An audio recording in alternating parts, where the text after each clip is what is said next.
The trailer has not released yet, but we are probably all praying right now that it is not a letdown or an infinite warfare. So a lot of people right now are crazy about this new trailer, if it's going to be a huge letdown or if it's actually going to be the bring back that we've all been waiting for. We want boots on the ground, we don't want jetpacks, we don't want super boosts, we don't want to be jumping into space. So today, the new trailer for Call of Duty World War II should be dropping any hour now, and I am pretty psyched. But, you know, the question really is, why am I reacting to a Call of Duty trailer? This is an Airsoft channel, so where's my business here? Well, as a lot of people know in the Airsoft community, and most likely in the paintball community as well, whenever a new game drops like Call of Duty or a Battlefield game, people get into the hobbies because of those games, which is kind of funny because you would think they'd be at home playing them, but they're also going out and trying to play the games in real life. This ultimately affects their purchases and will generally see guns from the game in the Airsoft field. Now this is normal, but whenever a new game drops, the popularity of those guns skyrockets. As an example, when Modern Warfare 2 was huge, everyone wanted an ACR. When Black Ops 1 was huge, everyone wanted a FAMAS, and a Python, and an AK-74U, and a lot of other guns. That game was pretty cool with guns. The games can correlate to what popular guns become. That made no sense. So you guys now understand what I'm coming from. I think it's probably the same in paintball, but seeing as they're not really trying to focus on super realism, I think the tactics and maybe loadouts are affected by these types of games. Ultimately, I just wanted to see what the trailer's got because I'll probably end up buying the game myself, and I wanted to share it with you guys. The one thing though that we have to keep in mind is that this game will be coming from Sledgehammer Games, the same guys that brought us all the EXO stuff in Advanced Warfare. So in just a matter of about 20 minutes, it seems like everything in my room decided to break. The one thing I didn't mention until now is this is based in World War II, right? Well, a lot of the guns in Airsoft that are World War II themed aren't exactly made the best. So if, like I was saying, comes true and a lot of people want to get into Airsoft, or, well, yeah, if they want to get into Airsoft because of Call of Duty World at War II, whew, they're gonna hate themselves. So I've been waiting all day long for this video, and I woke up way too early because I didn't really realize when this was supposed to come out. Okay, here it is. Okay. Actual in-game footage. Ooh, okay. Ooh, that water. Souls will be shaken with the violences of war. In this hour of great sacrifice. So we're gonna go to Normandy. I mean, you can't skip that battle scene.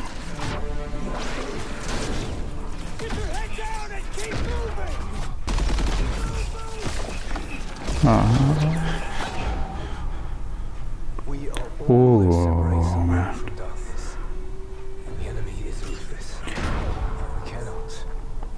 I just wonder how brutal they're going to get with the gore, if there's even going to be gore in this. Like how World at War was, blowing off legs and arms and all sorts of crazy stuff.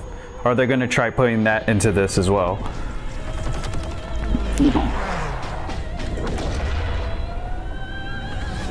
Now this is probably all just, well, this is probably just all the campaign stuff, so we won't be able to actually, ooh, the flamethrower is coming back. But I don't know how multiplayer is going to be like with this. It looks really, really good.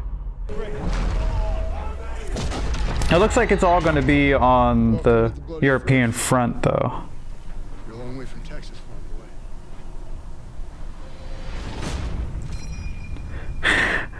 That's a great little touch at the end. November 3rd. That was actually really cool. I love the graphics. Maybe if those are all just cutscenes, but if that's how, well, it said in-game footage, that looks amazing. But it looks like it's all going to be on the European front, unlike how World at War was between both sides, with the Russians going against the Germans and the Americans going against the Japanese. As far as I can tell, maybe I missed a few things. I'm going to look back at it and see what I can find. But that was really, really cool. I loved it. Everything was on the ground. It looked right.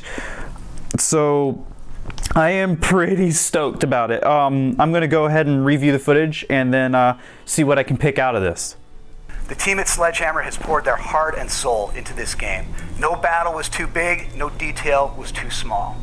From the painstaking historical research to From what it sounds like the developers really did their research when it came to this. I was seeing that they're even taking trips all over Europe to get all the details, and they're talking a big game, saying that they want to be talking to us more and actually get our input on this, and that they're going to be hosting private lobbies for demo. Now, I think private lobbies either between giving it like the lobbies will only be open for about a week or so, or what's probably going to end up happening is they're only going to let the really big people in the Call of Duty community into these lobbies, like the FaZe Clan members or Optic, or, you know, all those well-established Call of Duty YouTubers into these lobbies, so they can test it out and have their subscribers comment on it, which makes a lot of sense. And if they actually listen to that, I will gain a lot of faith back from these guys.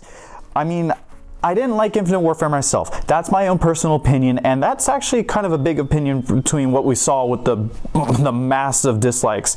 But when it came to like Modern Warfare Remastered, it was a very solid game. It's not something I was actually playing a whole lot myself, being as not a lot of my friends are playing it, and it seems like games aren't very fun to me if my friends aren't playing it.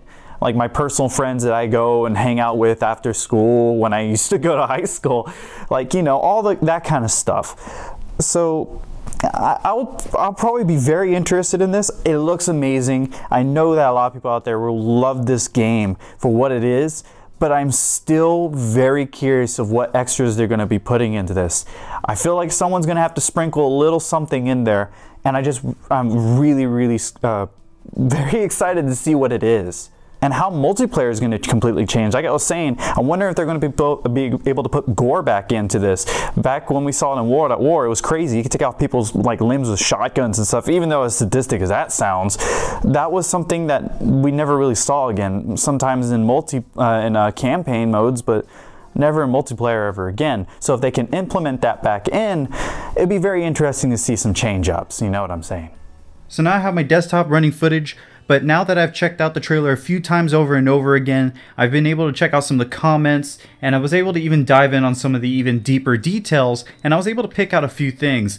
Especially when I was rewatching, I was noticing the facial features and the animations. They look amazing, kind of like how Advanced Warfare was. These come from the same studio, so I kind of saw that coming. I don't know why that's just something that stood out to me, but it's just I kind of like to see that all the animations look very crisp and clear. But when it came to the private beta, I was actually able to look into it.